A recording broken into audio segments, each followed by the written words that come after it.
Buenos días, amados hermanos. Gloria sea el nombre de nuestro Señor y Salvador Jesucristo.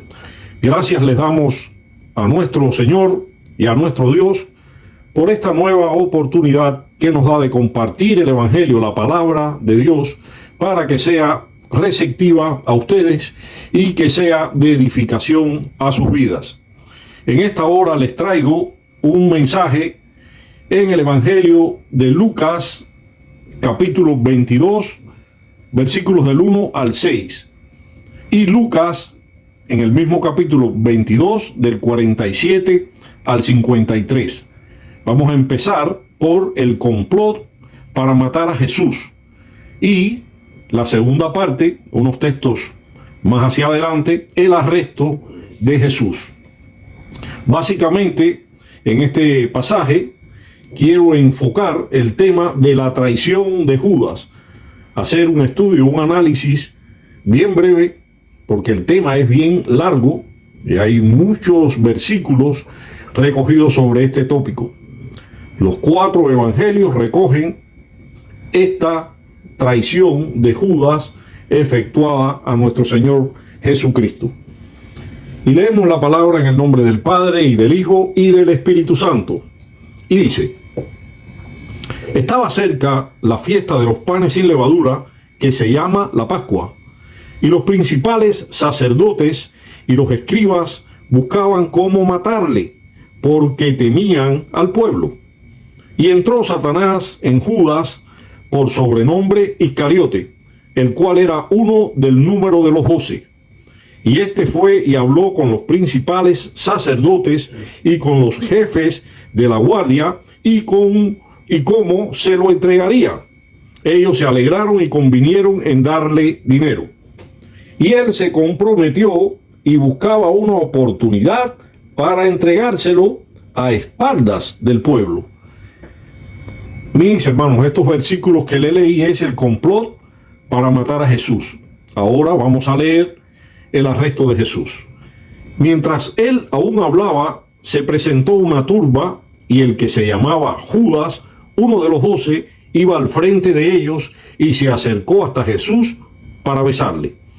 Entonces Jesús le dijo: Judas, ¿con un beso entregas al Hijo del Hombre? Viendo los que estaban con él lo que había de acontecer, le dijeron: Señor, ¿heriremos a espada? Y uno de ellos hirió a un siervo del sumo sacerdote y le cortó la oreja derecha. Entonces, respondiendo Jesús, dijo: basta ya, dejad. Y tocando su oreja, le sanó. Y Jesús dijo a los principales sacerdotes, a los jefes de los guardias del templo y a los ancianos que habían venido contra él: ¿cómo contra un ladrón habéis salido con espadas y con palo? Habiendo estado con vosotros cada día en el templo, no extendisteis la mano contra mí, mas esta es vuestra hora y la potestad de las tinieblas. Amados hermanos, ya les dije que este mensaje le puse por título La traición de Judas. Y quiero hacer un análisis, como les he dicho, de cuál fue la traición de Judas. Según los 4 evangelios canónicos, Judas traicionó a Jesús ante el Sanedrín, y esto lo hizo a cambio de 30 monedas de plata. El discípulo condujo a los esbirros hasta el lugar enviado por el sumo sacerdote, al jardín de Getsemaní, donde se encontraba Jesús, y allí lo identificó por medio de un beso, saludándolo como rabí o maestro. Esto fue lo que leímos que sucedió. La entrega de Judas Iscariote, este discípulo de Jesús, que por 30 monedas de plata lleva allí a los guardias, al sumo sacerdote, al jardín de Getsemaní, y entrega a Jesús por medio de un beso, haciendo un saludo y reconociéndolo delante de todos como rabí, como maestro. ¿Y de dónde era este Judas Iscariotes? Porque nos preguntamos, ¿cómo es posible que entre los 12 discípulos de Jesucristo uno haya sido traidor y uno haya sido escogido por Jesús, sabiendo Jesús todas las cosas. Pues este Judas Iscariote era de Queriot, que es un lugar en Israel. Es decir, para dar datos más precisos, provenía de Judea, de la región netamente judía. Era un pueblo al sur de Judea. De ahí viene Judas, Judea, judío, que es un término que deriva del nombre del reino de Judá, del hebreo Yehudá, hijo de Jacob. Y este Judas, ¿cómo era físicamente? Quizás nos preguntamos cómo sería el rostro, la figura de este sujeto traidor. Bueno, la Biblia no da detalles físicos de Judas Iscariote, aunque, bueno, he leído en otros libros que no quiero que tomen por referencia, pero profundizando un poquito más en el tema, se describe en los libros no canónicos, es decir, no entró esta descripción dentro de los libros que fueron canónicos, es decir, inspirados por Dios, entrados en el canon de las Escrituras. No, dentro de los libros deuterocanónicos sí hay una descripción que les voy a dar ahora. Dice, según estos libros no inspirados, que era codicioso, que era pérfido, que era propenso a la simulación, que era un hombre que mentía. Bueno, la Biblia sí describe esto de la mentira, pues robaba de la bolsa, porque todos sabemos que Judas era el tesorero del grupo de los 12, era el que llevaba el dinero, y la Biblia nos indica que sustraía muchas veces de la bolsa, es decir, era ladrón, era mentiroso, era hábil para robar. Dice que su aspecto era desagradable, es decir, que era feo, e incluso algunos aseguran que era pelirrojo. Esto según una investigación hecha que no tiene nada que ver con los libros inspirados, que no son canónicos, es decir, en libros apócrifos, deuterocanónicos. Pero es para enriquecer un poco más, que puedan tener una idea cómo era este personaje traidor. Y cuando Judas Iscariote se le acercó a Jesús, le dio un beso. ¿Y qué le dijo Jesús cuando recibió el beso de Judas? Le dijo: amigo, haz lo que vienes a hacer. Judas, ¿con un beso entregas al Hijo del Hombre? ¡Qué dolor! ¡Qué angustia! ¡Qué tristeza! Que este amigo, quien comía con él, quien compartía con él, quien por 3 años participó activamente en su ministerio público, que fue, mis hermanos, un protagonista activo en el Evangelio, en llevar el Evangelio de Jesucristo, que estuvo al lado de Jesús tanto tiempo, que era hombre de confianza de Jesús. Qué horror que este hombre lo traicionara y lo hiciera de la manera tan vil y sucia como lo hizo. No hay nada que justifique una traición, pero es tan doloroso cuando lo recibes de alguien a quien tú escoges y recibes en tu grupo como amigo. Pero en las Sagradas Escrituras estaba recogida la traición de este discípulo infiel. Está en Zacarías capítulo 11 versículo 12, y dice: y les dije, si os parece bien, dadme mi salario, y si no, dejadlo. Y pesaron plata por mi salario, 30 piezas de plata. Está profetizado en este libro de Zacarías. Es increíble, pero así es Dios con las profecías. Las 30 monedas de plata que convidó Judas Iscariotes en el templo para recibir por la traición de Jesús, exactamente profetizado que 30 piezas de plata le serían entregadas, el salario por su traición.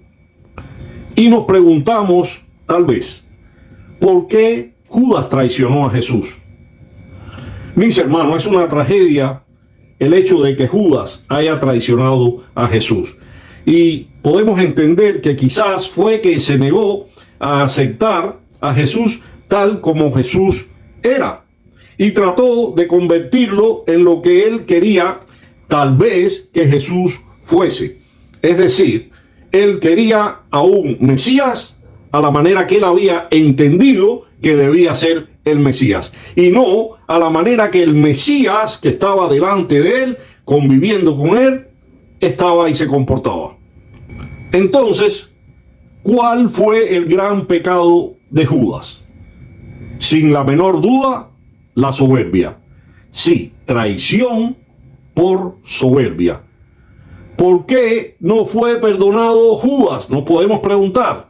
¿Por qué al final, cuando se describe todo el hecho de lo que pasó, Judas no fue perdonado? Pues no fue perdonado por su traición a Jesús, porque él no se arrepintió de sus pecados. Él lo que tuvo fue remordimiento, no arrepentimiento. Y una cosa es sentir pena por algo que hemos hecho sintiendo remordimiento, y otra muy diferente es sentir arrepentimiento genuinos. El remordimiento te lleva a llorar, a alarte los pelos, a querer golpear, a que te dé un arrebato de ira y todas estas cosas, pero alude a tu conciencia también y quizás no te deja tranquilo, pero muy diferente al arrepentimiento, que ahora vamos a analizar la diferencia entre arrepentimiento y remordimiento. Y les voy a leer textualmente una definición de remordimiento. El remordimiento es el reproche interior con el que la conciencia nos mortifica por haber cometido una acción que no debemos haber cometido. La mayoría de los psicólogos consideran que el remordimiento como un componente principal de la experiencia de la culpa. ¿Y qué es arrepentimiento según la Biblia? Les leo, cito: el arrepentimiento es un acto de fe en Jesucristo, el reconocimiento del poder de su expiación. Solo podemos ser perdonados bajo las condiciones que Él impone. Si reconocemos con agradecimiento su expiación y su poder para limpiarnos del pecado, podemos ejercitar nuestra fe para arrepentimiento. Y una pregunta que muchos se hacen: ¿sabía Jesús que Judas lo traicionaría? Pues sí, cuando llegó la noche, Jesús estaba sentado a la mesa con los 12 y mientras comían dijo: les digo la verdad, uno de ustedes me va a traicionar, y el que mete la mano conmigo en el plato, ese me va a entregar. Mas ay de aquel por quien el Hijo del Hombre es entregado. Bueno le fuera a ese hombre no haber nacido. Aquí, como podemos ver, Jesús le dijo que uno de ustedes me va a traicionar. Ya Jesús sabía sobre la traición, pero esta traición cumplía con el propósito de Dios. Y el propósito de Dios, los propósitos de Dios, así como su voluntad, es buena, agradable y perfecta. Aunque no lo entendemos y aunque muchos no lo puedan entender, Judas, traicionando a Jesús, cumplió así la voluntad de Dios. Aunque Jesús le dijo: ay de aquel por quien el Hijo del Hombre es entregado, bueno le fuera a ese hombre no haber nacido. Es decir, por traidor pagaría las consecuencias de su deslealtad. ¿Y qué pasó realmente con Judas? Según Mateo, capítulo 27, del 3 al 10, Judas sintió remordimiento después de haberlo entregado. Él fue condenado a muerte. Él devolvió el dinero, lo tiró en el templo y fue y se ahorcó. El remordimiento lo llevó a la muerte. Profetizado también en las Sagradas Escrituras. Su traición lo llevó a la muerte. ¿Y qué es traición? Bueno, traición es no guardar la fidelidad debida. Cualquiera que no guarde fidelidad a algo que le dijeron, algún secreto o alguna confesión, es infiel. ¿Y qué pudo pasar entre Judas y Jesús durante estos 3 años de ministerio público de nuestro Señor para que Judas decidiera traicionarlo, dejar de ser un amigo? Quizás él vio cosas en Jesús que lo decepcionaron, o él tenía una idea diferente del rol que seguiría el Mesías cuando viniera. Es decir, estaba muy influenciado por los conocimientos de la época, donde se esperaba un Mesías libertador, un guerrero que librara al pueblo de los romanos, de la esclavitud impuesta por los romanos, y que cumpliera el resto de las profecías. Quizás esto decepcionó a Judas. Él puede sobrevalorar lo que ha hecho el Señor, lo que hizo Jesús, y esto puede favorecer a que él engendre en él un mal al que quiera llevar a cabo para destruirle. Quizás en algún momento Judas sintió que Jesús no le prestaba la atención que él requería, que él merecía que se le prestara. Tal vez esperó en muchas ocasiones que Jesús lo alabara delante de los otros discípulos, es decir, que hubiera algún tipo de reconocimiento delante de los otros, y todo esto fue fomentando, creando un rechazo de Judas hacia Jesús. Tal vez en algún momento Judas recibió críticas de los otros discípulos y esperó que Jesús reaccionara defendiéndolo en base a la amistad que ellos estaban teniendo. Es decir, siempre esperando que Jesús reaccionara a favor de él, en defensa, por el ministerio que él tenía dentro del grupo, el que llevaba el dinero, la bolsa, el que le daba a los otros discípulos y a todos para comer, etcétera, para dar también caridad a los pobres, a los huérfanos, a los desvalidos, etcétera. También es posible que Judas, en algún momento de su ministerio público con Jesús, pues se sintió que ya no le debía dar el respeto que el Señor demandaba. Quizás ya no sentía admiración por Jesús. Quizás ya no le impresionaba lo que hacía, porque no se correspondía con lo que él esperaba de Jesús. Entonces, tal vez se sentía como un tonto, un mediocre, un hombre poco práctico e irresponsable, tal vez hasta presumido. En otras palabras, probablemente Judas dudó de que Jesús fuera el Mesías. Y si este fue el hecho, yo digo, ¿no es más fácil alejarse, separarse del grupo de Jesús y haberse ido a otra aldea y seguir con su vida? ¿No le hubiera resultado mejor que aceptar y recibir una amistad, y porque no está al alcance o al nivel de lo que tú esperas, entonces traicionarlo? ¿No le es más fácil haberle dado la espalda y haber seguido su camino? No, él no aceptó hacer esto porque era traidor, porque Judas ya tenía sembrado en su corazón el hecho de traicionar a Jesús. Y fíjense, una traición que es entregándole para que le costara la vida. No es una traición para que sea desechado, sino que convino en recibir 30 monedas de plata para entregarlo a la muerte. Es decir, ya en Judas había hacia Jesús un odio, probablemente, que lo llevó a ese camino de la entrega. Y habrá personas en nuestros días, en esta sociedad en que vivimos, que puedan tener ese espíritu de Judas. Tendremos verdaderos traidores a nuestro lado, en nuestro círculo íntimo, quizás en nuestras familias, amigos que podemos contar con ellos para muchas cosas y confiarle mucha información, muchos secretos. Habrá en estos tiempos personas que aparentan ser amigos y son, como Judas, traidores. Si en 12 discípulos escogidos por Jesús uno es traidor, ¿cuántos traidores no tendremos a nuestro alrededor? En la iglesia misma, ¿cuántos traidores no estarán a nuestro lado que están acabando con nuestras espaldas. ¿Y qué hacer cuando sabemos que un amigo nos traiciona? Primero, no hacer lo mismo, no pagar del mismo modo, porque si pagamos del mismo modo nos igualamos a sus acciones, somos igual de él, con la misma maldad que él. Más bien, si ya sabes que no es un amigo confiable, no le demos información personal, no le demos ocasión de que tome esto para volverse contra nosotros.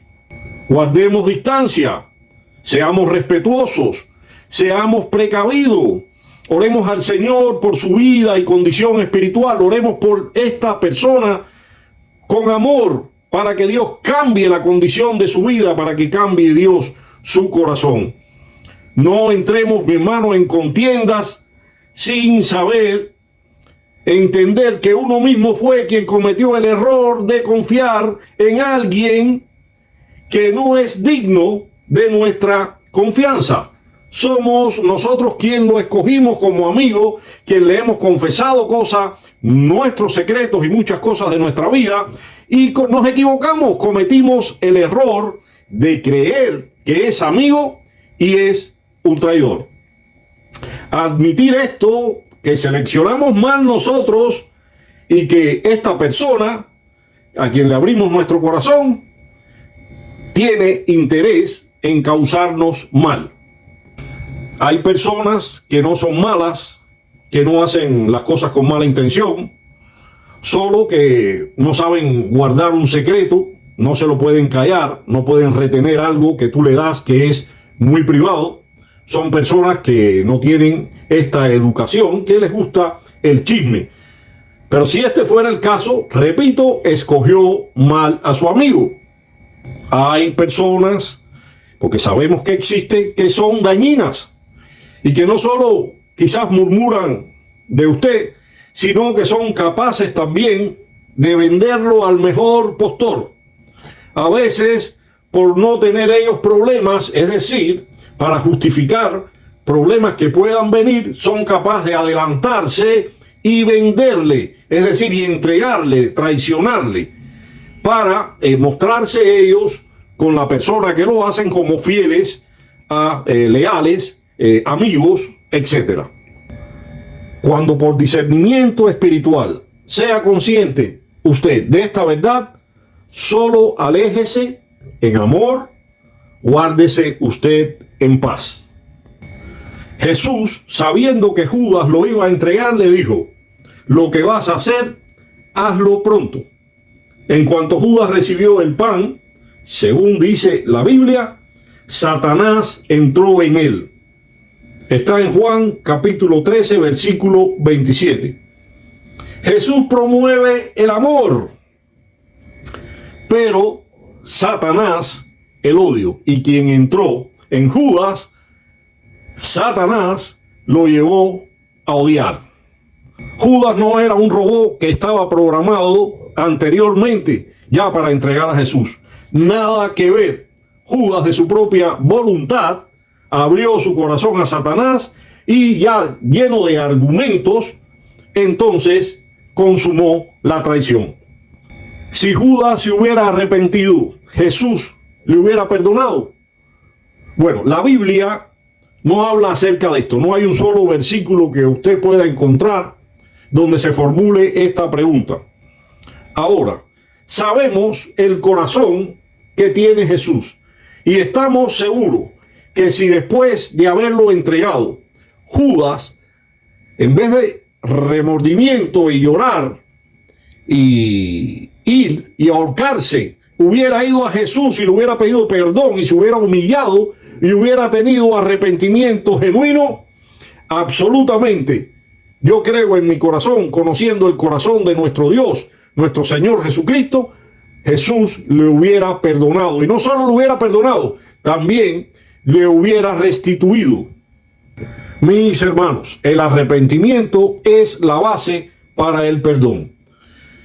Y debemos reconocer nuestros pecados, debemos sentir pesar por nuestros pecados, debemos abandonar nuestros pecados. ¿Qué debemos hacer? Confesar nuestros pecados. ¿Qué más debemos hacer? Restituir al que por nuestros pecados le hemos hecho daño, perdonar a los demás, el guardar los mandamientos de Jesús. Cuando guardamos los mandamientos y en amor perdonamos, nosotros mismos estamos mostrando un genuino arrepentimiento. Todos fallamos, todos cometemos errores, todos pecamos, pero Dios muestra su amor para con nosotros en que, siendo aún pecadores, Cristo murió por nosotros. Si nos arrepentimos de nuestro pecado, Cristo Jesús nos limpiará de toda iniquidad. Porque si confesamos nuestros pecados, Él es fiel y justo para perdonar nuestros pecados y limpiarnos de toda maldad. Un traidor como Judas Iscariote, que no se arrepintió de entregar sangre inocente, el mismo ungido del Padre, el Mesías esperado, el Dios hecho hombre, sino que por remordimiento fue y se ahorcó, como dijo nuestro Señor Jesús: mejor le hubiera sido no haber nacido. Jesús perdonaba a Judas seguramente después de su traición. No me cabe la menor duda del perdón y el amor de Jesús. Judas hubiera sido perdonado. Mis amados hermanos, hay en nuestros días hombres y mujeres como Judas, que están a nuestro lado, en nuestro círculo más íntimo. Ya lo he dicho, pueden estar alrededor nuestro en todas nuestras acciones, en todo lo que hacemos. Cuando veamos actitudes traicioneras, que son falsos e hipócritas, que tienen una relación de amistad indigna con nosotros, que hablan a nuestras espaldas, que tienen una doble moral, pues si ya los tenemos identificados, apartémonos de ellos en amor, pero alejémonos de personas así que tenemos hoy en nuestra sociedad. Son personas que no reconocen sus pecados, que no sienten pesar por sus pecados, que no abandonan sus pecados, que no confiesan sus pecados porque no tienen vida de oración, que no restituyen el daño que han causado a otros, que no perdonan a nadie, que les cuesta mucho trabajo humillarse y que no guardan los mandamientos de nuestro Señor Jesucristo. Sí, mis hermanos, hay personas así, con las mismas faltas de valores que Judas, que son traidores por vocación y malas personas por elección, que son una puerta abierta para que el enemigo, Satanás, el diablo, haga morada en sus vidas, para que el enemigo destruya sus vidas y los condene al infierno de fuego. ¿Y qué debemos hacer cuando estamos relacionados con personas así? Pues repito, orar por estas personas. No las odie, no guarde resentimiento contra ellas. Estas personas hablan todo tipo de mal contra nosotros mintiendo, nos injurian, dan falso testimonio de nuestras vidas. Cuando personas así están en nuestro entorno, doblemos nuestras rodillas, que es ahí donde está nuestra pelea, nuestra guerra, donde está nuestra lucha espiritual. Llenos del Espíritu Santo, elevemos una oración a Dios y presentemos esta persona al Señor. Él dice en Éxodo 14:14, he aquí el Señor peleará por vosotros y vosotros estaréis tranquilos. Y a los que aman a Dios, todas las cosas le ayudan para bien. Esto conforme a los que a su propósito son llamados. Dice el Proverbio 28:13, el que encubre sus pecados no prosperará, pero el que los confiesa y los abandona alcanzará misericordia. Que mi Dios y mi Padre Celestial les bendiga con toda bendición en Cristo. El mensaje de hoy, la traición de Judas. El mensaje de hoy, mis hermanos, espero que haya tocado su vida para que usted pueda entender las causas muchas veces de una traición. Que usted pueda entender que en los días en que vivimos hay personas que le van a traicionar. Que usted pueda identificarlos y que también usted sepa qué hacer como hijo de Dios, como cristiano. Es nuestro deber oración, es nuestro deber hablar, comunicarnos con nuestro Padre Celestial. Él dice: mía es la venganza, yo daré el pago. Dejemos todas las cosas en las manos del Señor, no nos venguemos. Mis hermanos, estamos llamados por Dios a amar a nuestros enemigos, a perdonar a aquellos que nos ultrajan y nos persiguen. Nosotros, como fieles seguidores de Jesucristo, como continuadores de su palabra, como luz en el mundo, como sal en esta tierra, por sobre todas las cosas, debemos perdonar. Pero eso sí, no podemos mezclar, unir lo profano con lo santo. Y nuestro Dios es 3 veces santo. Y estamos llamados a guardarnos en santidad. Así que no nos unamos en yugo desigual con los incrédulos. No le agrada a Dios que, siendo cristianos, tengamos dentro de nuestro círculo de amistad personas mundanas, personas malas, personas destructivas, crueles. No le agrada a Dios que podamos identificar a traidores y que sigamos en el mismo círculo. Apartémonos. Repito, a nuestro Padre le agrada que seamos santos, porque nos llamó: sed santos como yo soy santo. Que Dios le bendiga con toda bendición en Cristo. Un saludo, mis hermanos.